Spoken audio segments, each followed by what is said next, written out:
Welcome to NACTV Reads the News.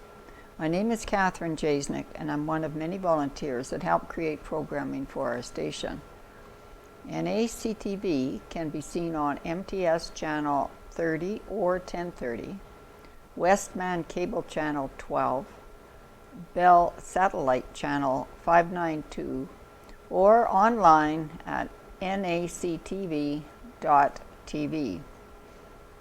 These programs are made possible by our volunteers, staff, advertisers, as well as donations made by you, the viewers.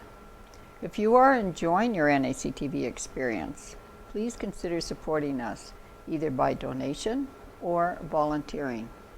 You can contact our office at 204-476-2639 or nactv@wcgwave.ca.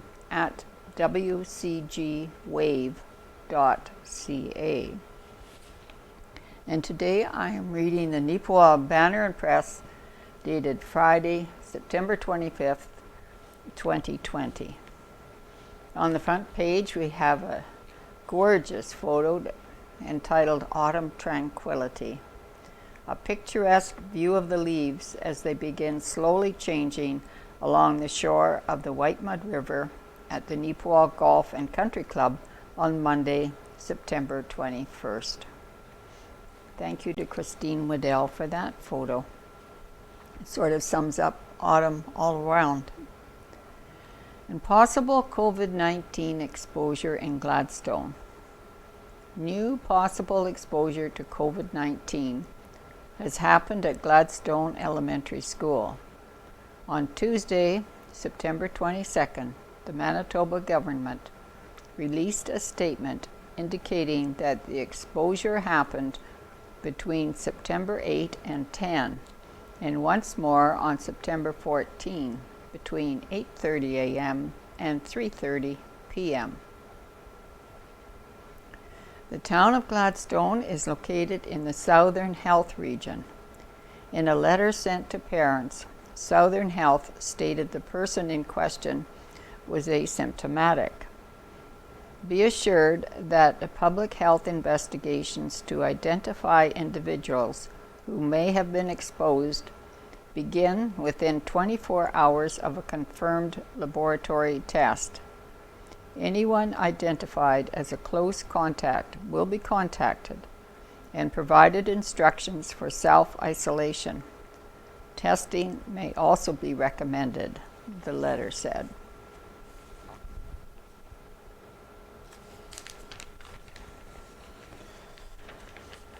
And on the left upper corner, entitled Hanging On to Summer, as of September 23rd, summer colors were bravely holding on. It won't be long before the bright flowers fade and the bicycles will have to be stored away. And that's a picture of some really nice flowers with a bicycle in front of it. And no quick fix to Park Lake expected. Neepawa must wait for provincial response. There are still more questions than answers out there when it comes to the future of Park Lake in Neepawa. The lake was breached on Canada Day, causing damage to the northeast and southeast parts of the community. On Tuesday, September 15, Neepawa Town Council discussed the most recent updates it has received from the province, who sent inspectors out to examine the damage. Chief Administrative Officer Colleen Jasienczyk told councillors that provincial engineers were shocked by the exact amount of destruction they saw. The first set of engineers came out and said, "We understand there's a little bit of water that left Park Lake." And I told them, "No, Park Lake is empty." That was met with momentary silence on the other end of the phone. When they came out and saw it for themselves, they went, "Oh, you really mean empty?" And, well, yeah, empty means empty.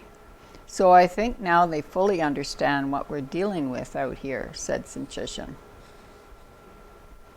New disaster financial assistance (DFA) programs related to the storms that struck the region were announced last week. The application deadline for local authorities is December 10. Jasienczyk stated that they would be receiving more specific information on the programs and how to access them in the coming weeks. As for the announcement of any exact number of funds individually distributed through the programs, Mayor Blake McCutcheon said that remains unknown at this point in time. He also added that there are still many questions that need to be answered before the repair process can truly begin. Manager of Operations Denise Saket added to McCutcheon's remarks, stating that this will be a long-term project. There are so many questions we have that just don't have the answers to yet. Would I love to see the lake again? Of course I would. Will it happen next year? No. I think the public needs to brace for the reality that this would be 3 to 5 years. The process will take some council lobbying, some community lobbying. A loud voice will definitely get heard here, Saket indicated. As for just what type of lake it will end up being, that is also very much up in the air. The mayor and council have heard from many people suggesting how to best move forward. Some are talking about just keeping the area as a wetland for geese, ducks, and the bird sanctuary. Others are pushing for an expanded recreation area, which could be used for canoes and kayaks. Any type of conversation into vastly improving the lake's water circulation will begin and end, however, with available funds from the province and the town. The lake would require significant structural upgrades to improve the flow of water. Mayor McCutcheon did state that everyone is in agreement that Park Lake is something of value to the town. We very much would like to put it back into place, but we have been told that it's going to take years, and we still don't know the numbers yet. We are engaged in pushing on this with the province as much as we can. And Parrott vying for AMM vice presidency. Neepawa Town Councillor Murray Parrott has been confirmed as one of 5 candidates for the Association of Manitoba Municipalities, AMM, vice presidential post. The AMM election process was discussed near the conclusion of the council meeting. Parrott stated that he was excited about the opportunity to potentially serve with the AMM board in this capacity. There are 2 vice presidential positions up for grabs, with 5 individuals vying for the jobs. The other candidates, along with Parrott, include Chris Ewan, Mayor, RM of Ratchet; Larry Johnson, Mayor, City of Selkirk; Carrie Reel, Deputy Mayor, City of Dauphin; and Brad Salek Reeve of the RM of Brokenhead. Cam Blight, the Reeve for the RM of Portage La Prairie, is currently the lone nominee for the position of AMM President. And we certainly would like to see that our Councillor Parrott would be able to become the Vice President. And a towering flower, Anders Pettersson is an active cattle farmer from Neepawa at nearly 92 years young. He still hops fences, and his crowning glory is his gigantic sunflower, which is shown behind him and is twice as tall from the top of his head as he is. And Drop-In Center, latest Beautiful Plains Community Foundation recipient. The Beautiful Plains Community Foundation drew their 19th winner for the 25 Days of Giving campaign on Friday, September 11. To celebrate the Foundation's 25th anniversary this year, they have been drawing every other week for an organization and the prize amount they will receive. After the 25 draws, Beautiful Plains Community Foundation will have given away a total of $25,000. The 19th winning organization was the Neepawa and District Drop-In Center, with a prize amount of $750. And pictured in the picture from the left, Beautiful Plains Community Foundation board members Ann Kaharski, Brent Sorensen, and Ashley McColgan. Congratulations to the Drop-In Center. I'm sure that money will go to good use. And Kaleidoscope concerts, to be or not to be? That is the question. The Kaleidoscope Concert Series board members have been following the situation regarding COVID-19 public health and government restrictions very closely to help make the best decisions possible regarding the upcoming 2020-21 season. Regretfully, the first two concerts scheduled for October and December have been canceled. Although the complete 5-show season will not run this year, the board is hoping they will be able to present their planned concerts for January, February, and March. Restrictions may change at any time. Therefore, it is impossible to predict the situation in the new year. Kaleidoscope's goal is to be able to present concerts in the new year with government-recommended safety guidelines and restrictions in place. The board values its patrons. Therefore, patron safety is a high priority. Kaleidoscope President Val Jarama said, "Planning a season starts a year in advance. Before our last concert last March, the entire 2020-21 season was planned with all our performers in place. We were very excited about our upcoming season and we're looking forward to 5 fantastic shows." Last February, contracts had been signed and pamphlets and tickets printed, anticipating normal circumstances. With uncertainty in the Kaleidoscope concert season due to the pandemic, we are unable to offer season tickets to our members. For any concerts we are able to present this year, tickets will now be sold on a per-concert basis. The first concert is planned for January 18, when Double the Trouble, a Manitoba-based family fiddling and vocal trio, takes the stage at the Roxy Theatre. Advance tickets will go on sale early in January at Arts Forward. It is anticipated that only around 100 tickets will be sold for each concert in order to meet government physical distancing requirements. Kaleidoscope also values the businesses who financially support the concert series. Sponsors for the 2020-21 season were all in place before the COVID-19 pandemic changed everyone's lives in March. Because presenting any concerts this season is uncertain, Kaleidoscope is automatically extending all 2020-21 sponsorships to include the 21-22 season. Look on Kaleidoscope's webpage and social media to keep updated on the situation. It certainly affects everybody everywhere, this whole thing. But just to let you know that Bigger Bingo is still being played Wednesday nights live at 7 p.m. on NACTV, which is MTS Channel 30, Bell Express View 592, Cable 12, and on NACTV.tv.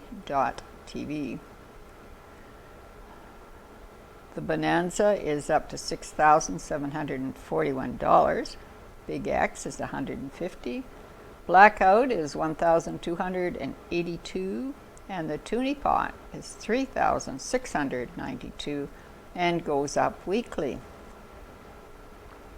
NACTV bingo cards are available for $12 per pack at Harris Pharmacy, your dollar store, Tim Tom's, and the NACTV office. All profit goes towards the operation of this station, so not only do you have a good time playing, but you're also helping support the station. And with the days getting shorter and the nights seemingly longer, it's kind of nice to just stay home in your house and play bingo. And Rita Friesen's Homebodies column this week is entitled, I Wonder as I Wander. The path wandered beside a gently flowing river. My dogs were with me. However, in reality, I was not with them. Fall, with all her beauty and nuances, had entranced me. Pausing, I felt the season, the crunch of the countless acorns beneath my feet, the gurgle of the river as it flowed through the sweeping branches of the swooping willow tree, the wind in the dry leaves, voices drifting on the cool air from hidden sources, and the call of the crows alerting others of my presence. The sounds of fall. There is a scent, a smell to this season as well. This fall, too frequently, it is a smoky smell that dominates. Different from that of a backyard barbecue or bonfire, this is the smell of despair that has struck too many communities, far from us in distance, near in kinship. Homes and businesses destroyed, families and communities fragmented, and countless wildlife homeless as well. Taking time, one can catch the smell of harvest, differentiating the haying from the gathering of cereal grains and from the scent of a fresh garnered potato field. Did I catch all those at the river? No, but scent is a main key to memories, and as I inhaled the smell of the river, drying leaves and trampled grasses, all other images joined to enlarge the feeling of fall. The sights of fall are both comforting and foreshadowing. There has always been a fall, and there will always be a fall. Autumn is a time for gathering in, preparing for the bleakness of the white winter. At one curve of the trail, not even next to the river, beavers have been hard at work felling trees and dragging them to make a home. There is one miscalculated cut that amuses me. The poplar sapling is stuck in the branches of an evergreen, its base 6 feet above the earth. I wonder about going over and tugging it down. Do beaver ever cut down evergreens? I have not spotted the site of the dam or home, but keep watching for it. The squirrels have been working overtime. The empty husks of the acorns are proof of that. And their movement through the branches is hurried and urgent, collecting, storing, preparing. The coloring of the foliage is a never-ending wonder. The red of the chokecherries, the gold of the aspen, and the muted shades of the maple leaves, and the vines, so vibrant and distinct. The scene is ever-changing and never-changing. There is a feel to fall, sweater weather in the morning, earlier sunsets, and a breeze that encourages the closing of windows for the night. This feel lends urgency to the cleaning of gardens, completion of summer projects. Again, were these sights at the river's edge? Within me and around me, they were present. Simply stopping to see, to feel, to be, allows for thoughts and images to flit and float and sometimes linger. It is a path I frequent, both the walking and the thinking. It takes the tug of a dog to move me forward, leaving the sight, but not the view. And the bottom of the next page says, Mystery Solved. Last week we had a picture of an item and it was asked if anyone knew what it was. We have received a few guesses on the mystery item published in the September 4 edition, pictured near the right here. Danny Jackson suggested that it looked a little like the top of an antique screw jack, which is also a picture here of. The square hole fits a piece of wood. The arms are used to turn. Is the round piece at the bottom threaded? Another guess, this one from Jim Krasaniak, noted that the object that Gordon Lewandowski found 45 years ago is a metering wheel that fits on a ground-drive McCormick cedar that was most likely horse-drawn. We thank both individuals for their suggestion. Other guesses can be sent to the banner. And we have a thumbs up and thumbs down item this week, and it is a thumbs up. Thumbs up. Thank you, Ken, for that corny history in last week's Farmers Advocate supplement. It took me back 70 years to when, even before the AC harvester, corn was cut with a single row corn binder, hand-pitched off horse-drawn racks into a stationary cutter that blew it into a concrete silo. There it was spread and packed down by 2 men. You can take a man off the farm, but you can't take the farm out of the man. And that was from Alfred Isaac of Burnie, Manitoba. And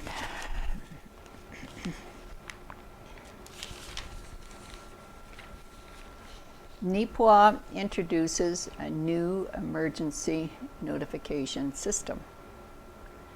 The town of Neepawa has entered into a partnership with a new emergency notification system provider.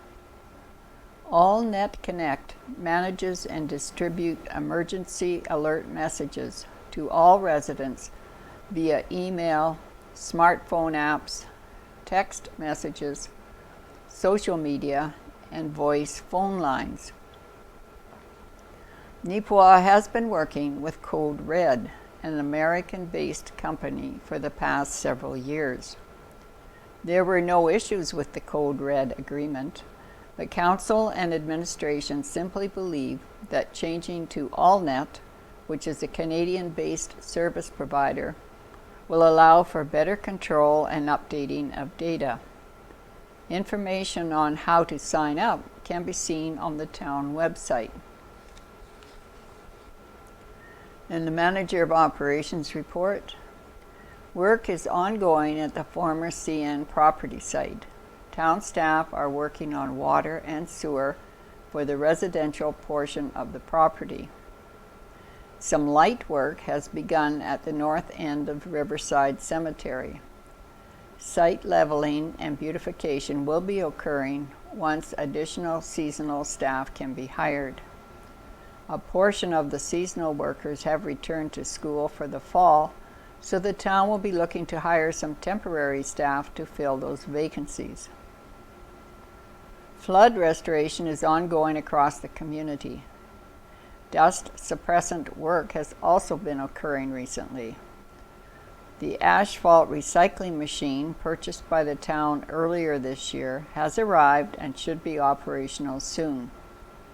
Minor repairs to damaged section of road within the community are still expected to happen as long as the weather holds. Storefront improvement. Promo Time has gained approval for its funding request to the Storefront Improvement Program. The business will receive $2,300 to assist with its updating of lighting, signage, and exterior details on the front of its building.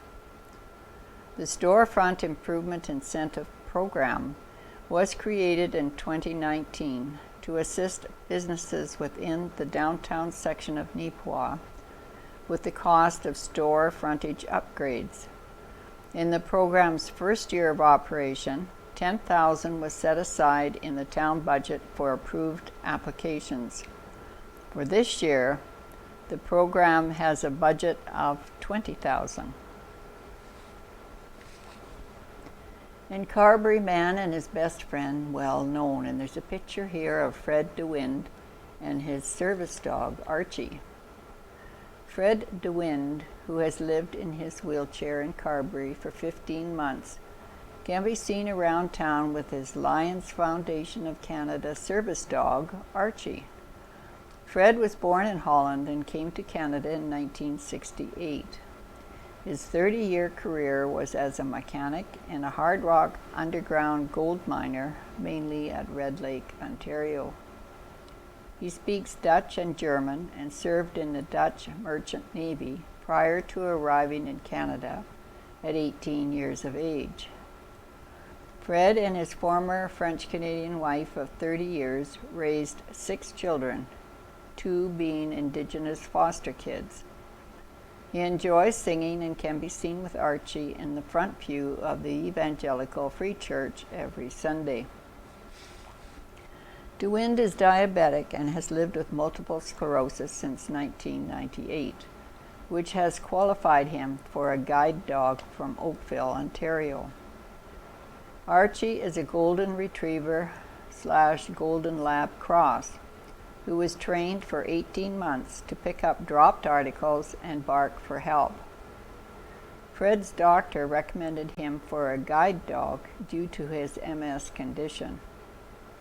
It costs Fred about $40 a month for dog food, but Archie is worth the $2,500 to train.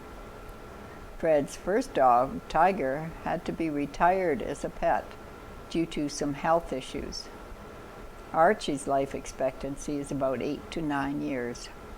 Who said a dog is man's best friend? Amazing what dogs can do in so many different ways. And the looking back column this week, 110 years ago, September 23rd, 1910, Bethany. Our village blacksmith is a pretty good shot. He cut the head off a duck the other day at 200 yards with a .303 Savage. 100 years ago, September 24th, 1920, fires started at the Opera House last night.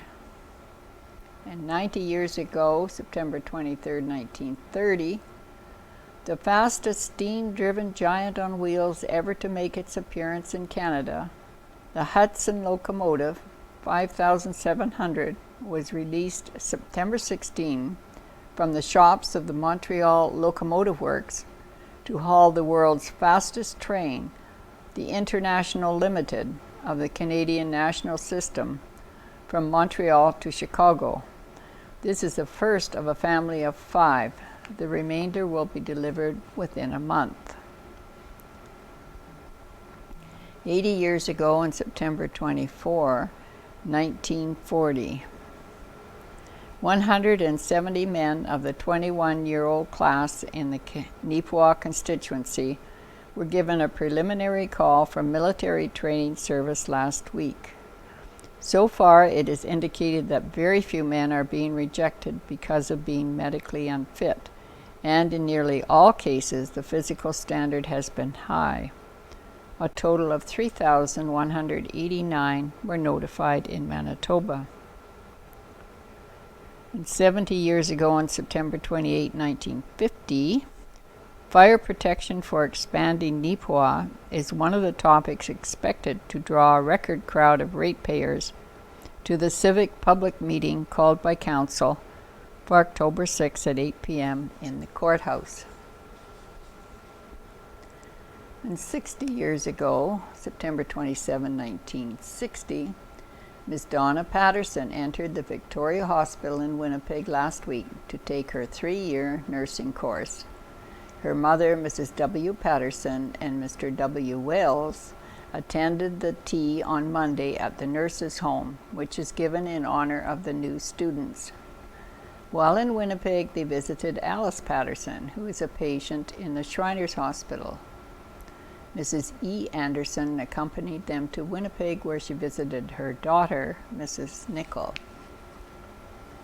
50 years ago, September 24, 1970, Approval was given Friday from the Federal Department of Public Works for the construction of a new post office building at the corner of Brown Avenue and Ellen Street in Neepawa. A new building for Neepawa has been in the planning stage for several years, and various sites have been understudy for its location. The need for a new building became increasingly apparent after Neepawa became a distribution center 3 years ago, servicing about 60 post offices between Neepawa and Russell, McCreary, and Glenella. 40 years ago, September 25, 1980, Eden's last elevator toppled September 18 after standing open and partly dismantled for the past year. Bert Peltier, an Eden contractor, took on the job with the help of Dan's auto body and frame of Riding Mountain. The crew first cut through the building's base, then looped a cable over the top and pulled. And there's a photo here showing the Eden elevator trying to be pulled over by a group of citizens. However, that didn't work, and they had to use the proper equipment to collapse it. 30 years ago, on October the 2nd, 1990, a high-speed chase through Neepawa last Sunday around 3:45 a.m. involving 94 cars ended without incident. The cars were part of a 119-car train at Minnedosa that had just detached the 94 cars before they started moving east along the rail line. A spokesman for the Neepawa RCMP detachment said it was lucky no one was injured, as the unmanned train made its way through town and several uncontrolled crossings. There was no engine, so people wouldn't see any lights, said the spokesman, adding that lights would have been activated at controlled crossings. A train version of an airplane's black box, a recording device used to track functions, will be examined by investigators, said CPR spokesman. And 20 years ago, on September 25, 2000, Manitoba Health has approved an $860,000 addition to Neepawa Hospital to house the community cancer program. Marquette CEO Sandra Delorme made the funding announcement at the official opening of Neepawa's community cancer program last Wednesday.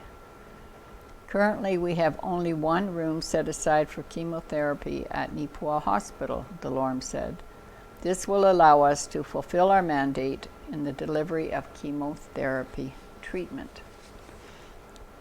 And for next center pages, these are titled Meet the Teachers, and there's a list of all the schools in the Beautiful Plains School Division and in the area, and all of the teachers that are in and staff that are in each one. So if you're interested and you can get a copy of the paper, you might want to go over and see if you know any of the teachers and staff that are listed in there. It also includes Pine Creek School Division, Turtle River School Division, Rolling River School Division. So there's a lot of schools in the area.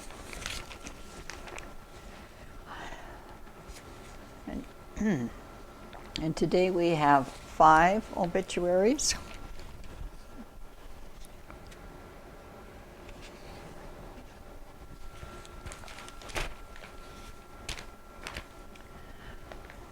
Bertram Abram Bert Olmsted, March 22nd, 1933 to July 23rd, 2020.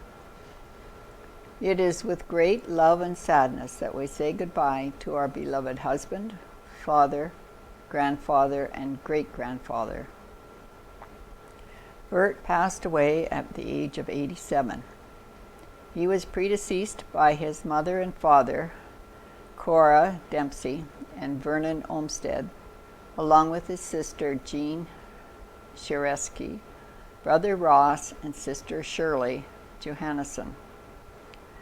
He leaves his wife, Patricia Milne, son Leslie, partner Erica, daughter Karen, partner Murray, and son Stuart to cherish his memory, along with grandson Andrew, wife Tasha, and great-granddaughter Madison, and brothers Lauren, Ruby, and Jim, Grace.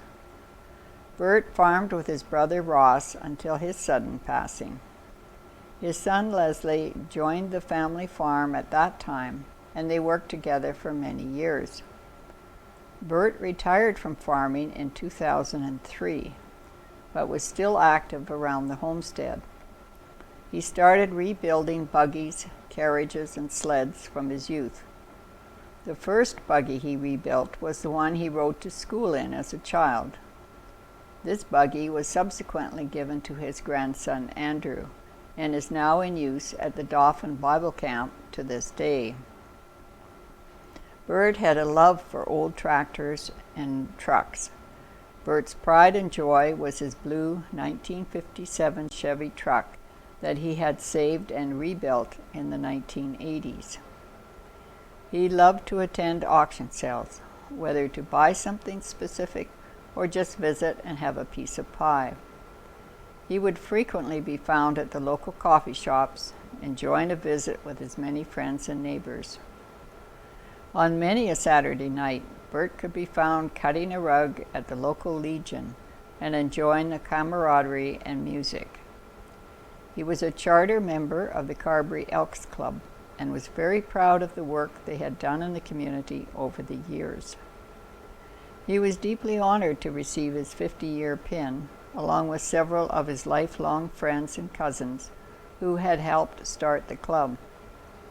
He enjoyed a good visit, meeting new people, family get-togethers, and birthday celebrations. Bert went into care in the spring of 2019, spending several months at the Deloraine Care Home, where he made new friends. In January, he was able to come home to Carberry, residing in the care home. He was comforted by familiar faces of the other residents and the staff that knew him, which took such good care of him. Bert passed away peacefully in the early morning of July 23, 2020, with family by his side. We would like to thank the staff and doctors at the Carberry Care Home for their care and compassion in taking care of our Bert. A service with family, neighbors, and friends, followed by an afternoon come-and-go memorial, was held on Wednesday, July the 29th, at the Carberry Fairgrounds. In lieu of flowers, friends may make donations to the Carberry Care Home or Carberry Palliative Care. We would like to thank everyone who has expressed their condolences upon the passing of our Bert. Your kind words have brought life to the memories you have shared. Kenneth Dale Much. Kenneth Dale Much of Riding Mountain, Manitoba, passed away September 11, 2020, at Neepawa Hospital at the age of 78 years old. Ken was born May 29, 1942. He was the fifth of 11 children. He was a dedicated worker and always willing to lend a helping hand to those in need. Those who knew him well knew of his fondness for old-time dances and a good fiddle tune, as well as his hospitable nature. He was loved and survived by his two daughters and their husbands, Rhonda and Tyler, Joanne and Alex. He leaves behind 3 dearly loved grandchildren, Brady and his wife Savannah, Brittany, and Avery. He was also survived by 10 siblings and many, many nieces and nephews. The family would like to thank the staff of the Neepawa Hospital who took part in his excellent care. A special thank you to Dr. Sandra Weeb for all of your support and patience, and to those who were able to take time to sit and visit with him. This meant a lot to our family. Isabel Noreen Schmall. Isabel's family sadly announced her passing on September 19, 2020 at Neepawa Hospital after bravely coping with worsening health over several years. Isabel was predeceased by her parents, Fred and Janet Painter, Small, sister Helen, Jeanette, sister and brother-in-law Edith and Steve Dobchuk, and niece Sharon Denise Dobchuk. She is survived by her dear brother and sister-in-law, Jim and Donna Small, as well as 9 nieces and nephews and their families, whom she loved. Dawn, Susan Small, Val, Greg Hutzel, Jan, Bob Yerricks, Corrine Lee, Reg Dobchuk, Karen Grant Wood, Susan Aaron Klein Dobchuk, Kim Dobchuk, and Fred Chris Dobchuk. Isabel was born in Gladstone, November the 2nd, 1932.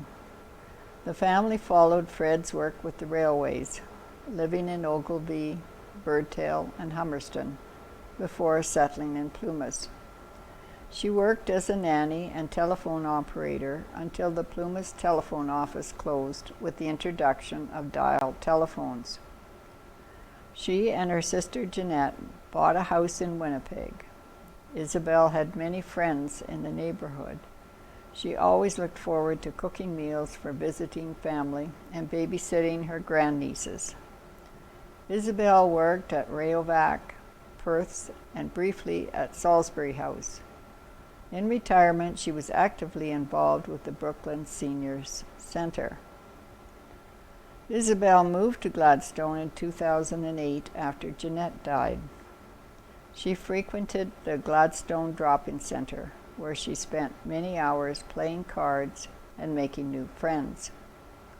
Her large circle of cousins provided much enjoyment with their frequent birthday gatherings. Isabel was quiet and friendly. She accepted her declining health and limitations with dignity. Despite facing her final months in isolation due to the coronavirus pandemic, Isabel coped by reaching out to friends and family daily, sharing a friendly hello. She was especially thankful to Heather Fisher for her help and friendship these last years. In lieu of flowers, please donate to the Northwest Handy Transit, CNIB, or the charity of your choice. Graveside service will be held on Friday, September 25th, 2020, at 2 p.m. at the Plumas Cemetery. John Paul Vermette. It is with grieving hearts we say goodbye to our brother, John Paul Vermette. He bore a heavy heart after the deaths of Bonnie and Deborah this year, his 2 loved sisters. He was born May the 5th, 1955, in Hagersville, Ontario. Predeceased by Mom Emma Lorraine, Dad Hubert George Vermette, and partner Mary Ann Nealon. So many friends lost this boy on August 14, 2020. There are no words of comfort for friends or family left after losing our 3 siblings in 2020. God bless us all. Susan of Dunville, Evelyn of Manitoulin Island, Yvonne of Cambridge, Shelley of Owen Sound, dear brother George of Houston, BC, and many nieces and nephews. And that is the obituaries for this week.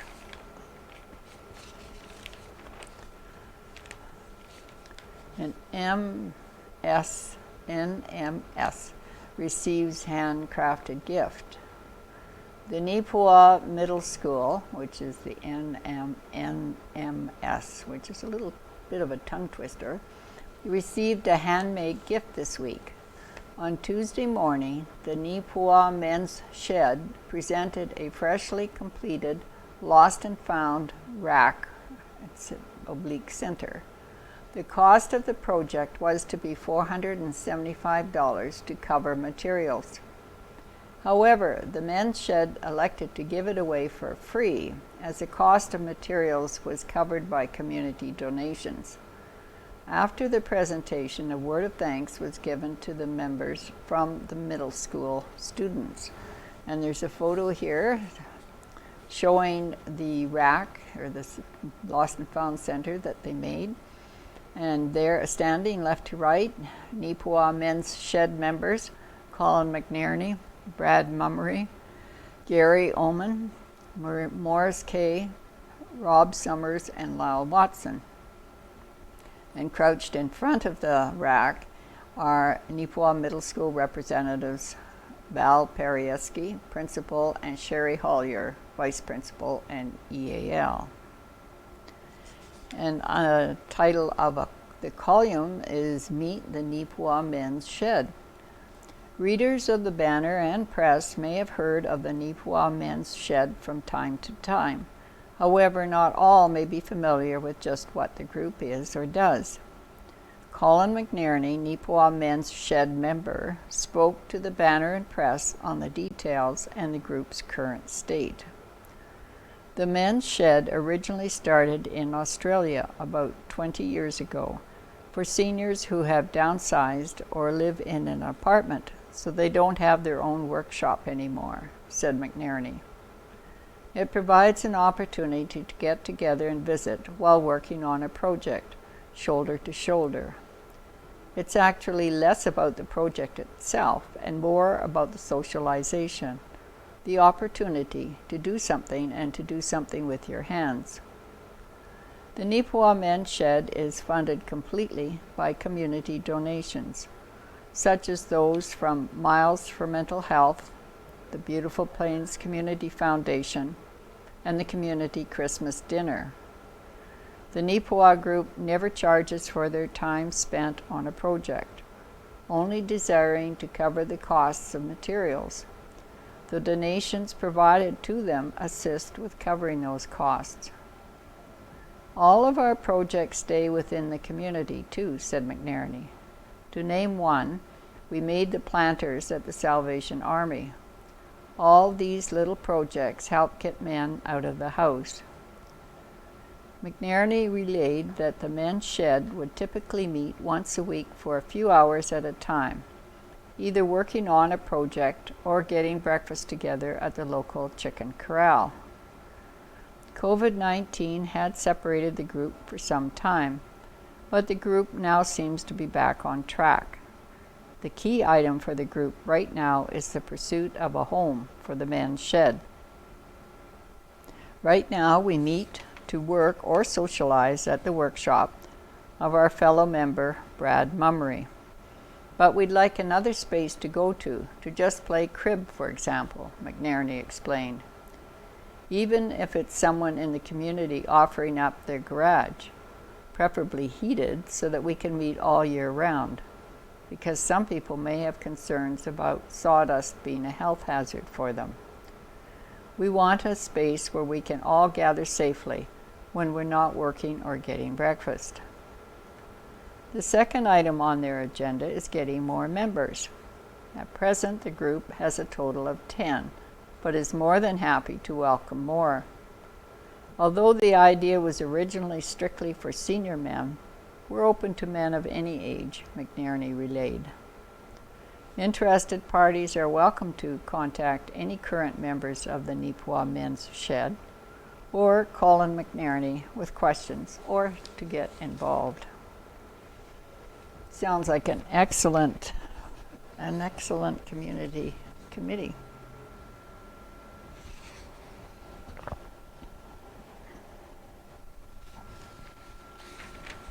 And disaster relief, good news for Neepawa surrounding region. It's news that Mayor Pat Scatch and many others living in the town of Minnedosa have been hoping to hear for quite some time. The Manitoba government recently announced new disaster financial assistance programs to help people and communities affected by several massive weather events that hit in the spring and summer. Minnedosa was one of many municipalities forced to declare a state of local emergency due to these storms, which brought with them record rainfall and extreme flooding. Mayor Scatch noted to the Banner and Press that the full impact of just what happened is still being evaluated. Estimates right now are in the $5 to $5.5 million range when it comes to the damage. We're still reviewing just how much we were affected by these storms, stated Scatch. With this announcement of new support from the province, it will help the community, help individuals, and give them hope. We don't know yet just how much we'll be able to access through the programs. It is just over $29 million that's available, and there are several municipalities that will be looking for help in the recovery process. At least it's something that will ease the burden. Scatch added that the hope is to have the money lined up and in place for major repairs to begin in 2021. A little further east down the Yellowhead Highway, the town of Neepawa also breathed a sigh of relief from the DFA announcement. Though not as severely hit by the storms as Minnedosa was, Neepawa Mayor Blake McCutcheon said there are still some notable repairs that will need to be done. In regard to repairs and expenses with the town, repairs will be necessary for our berms, costs associated to the temporary bridge to access Park Lake, what we believe it will cost to repair Park Lake, but that's a more complicated one. And again, that's the way it will be for individual homeowners. They will be able to submit their expenses, McCutcheon said. Whatever comes out of this program for us is going to be helpful. I'm very happy that the province made the decision to move forward with this.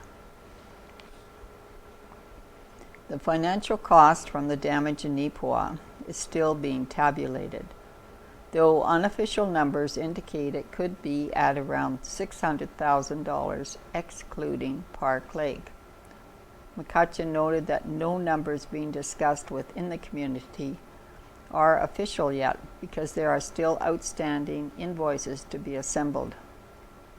He also added that ultimately the provincial government will review the funding requests and decide what amounts are supported. It might not be 100%, you may only qualify for 85% or 60%. We just don't know and really won't know until likely 2021, said McCutcheon. The DFA application deadline for local authorities and those in the private sector is scheduled for December the 10th. In homeschooling predictions, Area Local shares thoughts on the current state of homeschooling.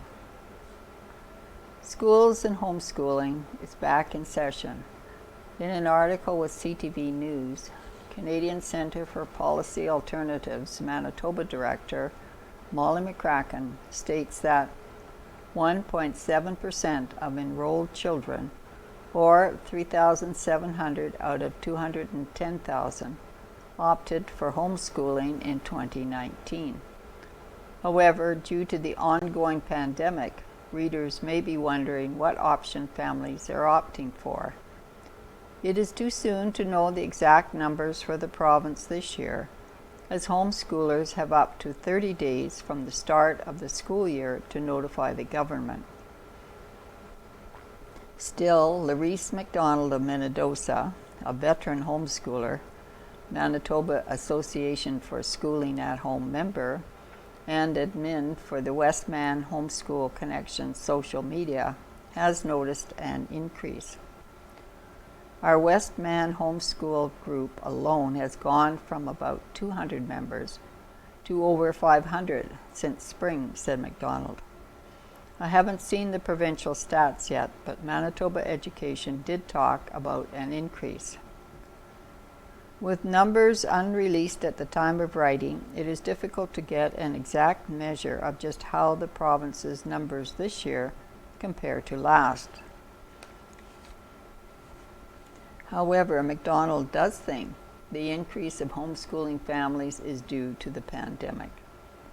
My wild guess would probably be that 70% of the increase is people who are doing it because of COVID-19, whereas the rest are people who were considering it before or always wanted to, but COVID was the push they needed, McDonald estimated. Then there's another small percentage where they're, okay, I've always wanted to homeschool. Now I see a group name out there so I can join. Or they were already planning to but just hadn't contacted the group previously. When it comes to homeschooling beginners, the most frequently asked question McDonald sees is a big one. Where do I start? It's overwhelming. A lot of people say, what do I do for grade 3? But there is no one-size-fits-all answer for that, so it's hard, McDonald explained. There isn't a one-stop place to find a curriculum, so it takes time to figure out what style of homeschooling, and there are different philosophies to education. So you can do public school at home, but that's not the best way to homeschool. Finding out what fits your family and then choosing a curriculum that fits within those goals and philosophies of your own is a lot of work and research to find out what works best for you, without, hopefully, paying too much money on curriculum in the meantime. McDonald told the Banner and Press that there's a lot of unexpected surprises too. For example, the fact that you don't have to start out with a curriculum at all.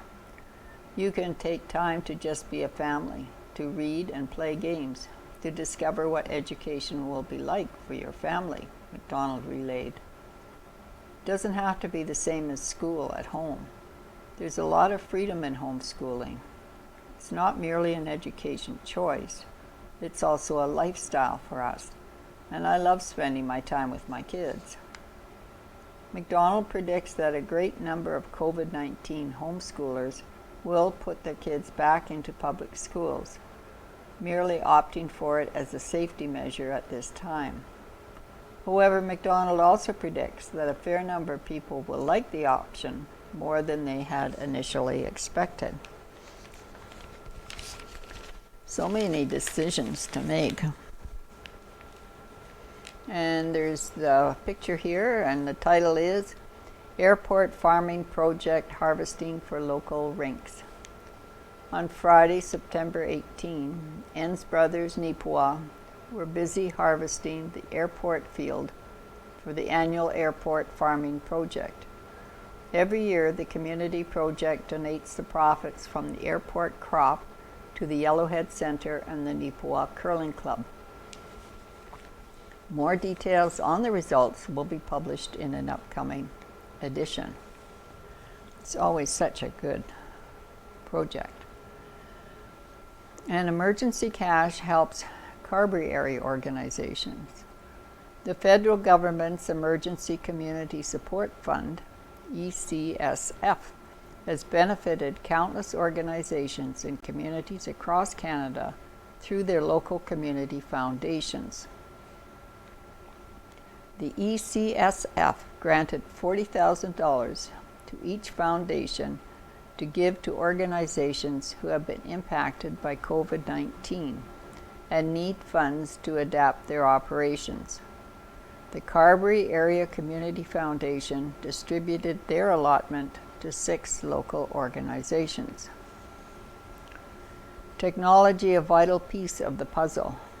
The Carberry North Cyprus Library received a substantial grant in the amount of $4,025. Carson Rogers, branch supervisor at the library, explained that they used the money to get an iPad lending program started. They purchased 8 iPads that people will be able to borrow with an emphasis on needs related to COVID-19. Rogers explained that they will be partnering with Service for Seniors to give local seniors an opportunity to learn how to use the iPads so they can video chat with family who might be far away and can't visit because of COVID-19 restrictions. He added that they also wanted to have this program available in case students need to go back to remote learning and don't have access to the necessary technology at home. Rogers noted that they will have their library's online resources available on the iPads as well, but the main reason for the program was in response to COVID-19. Carberry Collegiate was given $12,500 from the ECSF. With the grant, they were able to purchase 30 Chromebooks for the school, which were in place for the beginning of the new school year. Principal Bruce McCollum noted that both students and staff have already been getting use out of them. He added that they will also be good to have as an option for students who don't have access to a computer at home if remote learning becomes necessary. It's certainly one of those things we're grateful the Carberry Area Community Foundation's been able to support, and it'll alleviate some of the stress that's been caused by the pandemic, McCollum expressed. Carberry Personal Care Home also used their $750 grant for technology.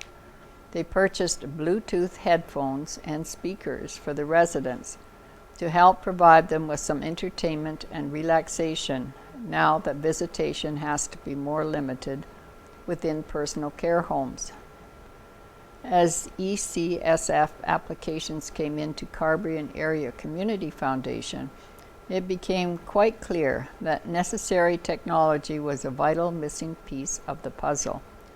We are thrilled to have been able to assist Carberry Collegiate, our local library, as well as our care home, by providing funds for this much-needed equipment, stated Brianna Renwick, Executive Director of CACF.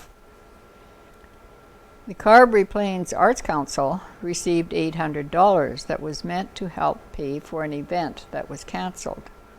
Amy Urquhart, Administrative Director for the Arts Council, explained that they had planned to do an outdoor movie in Carberry, but the weekend it was scheduled for was the same weekend that the province announced Prairie Mountain Health was going to be in the orange level of COVID-19 response, restricting group sizes to 10, both indoors and outdoors. Urquhart added that because they weren't able to use the money for its originally intended purpose, she has requested permission to redirect the funds to a kids' Halloween drop-in. She noted that she hasn't heard back yet and is also contacting businesses that donated money for the outdoor movie to see if she can reappropriate those funds as well. The drop-in would consist of an obstacle course in the community hall. A waiting space would be set up outside with bales for seating, and they would have different age groups scheduled for different times to reduce congestion and comply with physical distancing guidelines. Urquhart added that they plan to get the teens from the drama club involved as well. She said they'd be playing characters in the obstacle course while helping to keep kids moving so they don't cluster within the course. Whether the Halloween drop-in happens or not depends not only on funds, but of course on public health guidelines as well. Hopefully it happens, because that seems to be the theme this year. You plan something and it gets canceled last minute, Urquhart expressed. She added that the Arts Council was very happy that they were able to get the ECSF grant. We're so appreciative. The approval for that came so quickly, she explained, adding that with all the crazy things going on this year, it was great they had the opportunity to apply for some extra funding. And food cupboard gets filled. The Carberry Pastoral Charge, Carberry United Church's outreach organization, received $5,000 for their food bank. Myrna Wells of the Carberry Community Food Cupboard explained that the grant money is being used to restock the food cupboard so that community members who need it can continue to access it. People who have accessed the cupboard leave with food and hope for their families, Wells explained. Renwick added, COVID-19 has been and continues to be a financial strain for many individuals and families. We were pleased when our local food cupboard reached out so that an additional $5,000 worth of groceries would be available to our community. Outdoor learning space to come. The largest sum went to R.J. Waugh Elementary School in Carberry, with a total of $16,925. Principal Dana Galatiak noted that they have used the money to order an outdoor classroom for the school. Galatiak explained that the outdoor classroom will consist of 7 cement tables as well as a handicap accessible table. She noted that they wanted some outdoor learning space because public health guidelines suggest that being outdoors reduces the risk of COVID-19 spreading. Unfortunately, while they ordered the outdoor classroom months ago, Galatiak said it's currently on back order and they don't know when it will arrive. Hopefully it will come soon, or we won't be able to get much use out of it this year, she noted. Once in place, the classroom will be a permanent installation at R.J. Waugh, so students will be able to benefit from outdoor learning for years to come. Allowing children from kindergarten to grade 4 to have an opportunity for outdoor learning during this pandemic is a great cause that we were happy to support, Renwick expressed. We look forward to seeing this project take off as soon as all of the outdoor classroom items arrive. So many different things going on for so many different people. We're just about at the end of this week, but we're need a couple of articles in here that we didn't quite get to.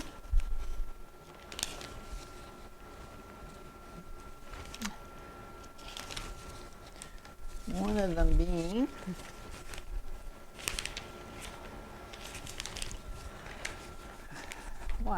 the hockey.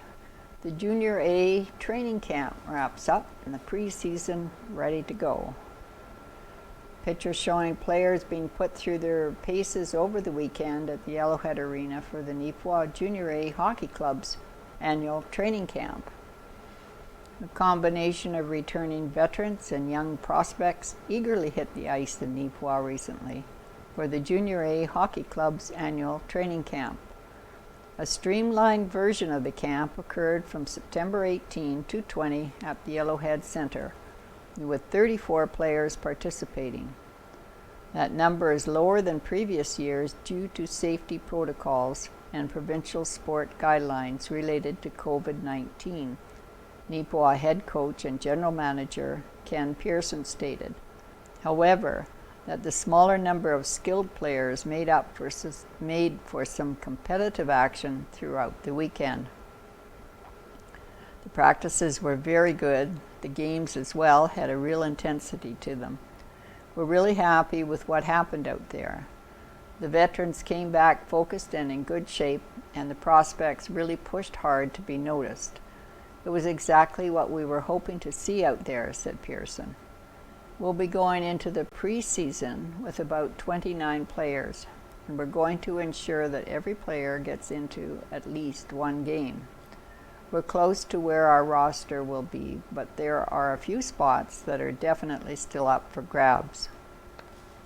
What we see in the preseason will go a long way towards making those decisions. Our young guys have come into camp and really pressed and had very good training camps. Now they'll have to transition that into the preseason. There is going to be some tough decisions. Pearson also added that he was pleased with the response from players and their families to the safety protocols that are in place at the Yellowhead Center.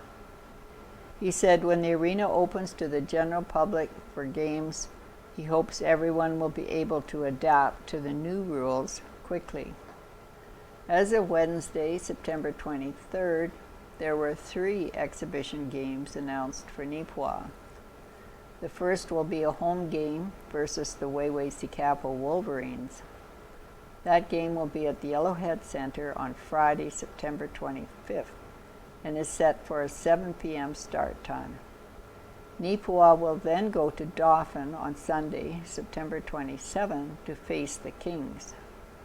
The final exhibition game for Neepawa will occur on Friday, October 2nd in Wawasee-Kapo. And around the MJHL, the Manitoba Junior Hockey League has unveiled its upgraded mobile app powered by its hockey tech ahead of the 2020-21 exhibition season. The recently revamped app includes an expanded league news section, standings, and stats. The league office has also announced a partnership with the Coaches site, an online resource for coaches to improve through informative discussion, video instruction, and articles.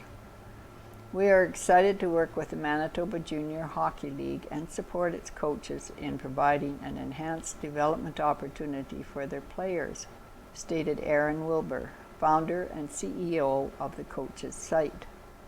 The MJHL has established itself as one of the top junior leagues in North America and not only produces players for the next stage of their career, but coaches as well. Then Neepawa's preseason schedule and as well as the others in the league is listed on this page as well. And the Club 55 bowling is back in swing at Minnedosa. So we have league champions for the 2019-2020 awards. Marauders group, Lawrence Smith, Muriel Parada, Doug Pettigrew, Eleanor Scott. Ladies high single, Bev Chapsky, 264. Men, Dawn Danoon, 303. Ladies high triple, Judy Gabler, 594. Men, Doug Pettigrew, 771. Ladies high average, Barb Grumpelt at 166. Men, Dawn Danoon, 187. Most improved bowler, ladies, Carol Lee Batillier, plus 48. Men, Lawrence Smith, plus 5. Bowler of the year, ladies, Judy Gabler, plus 88. And men, Len Pritchard, plus 78. Congratulations to all of them.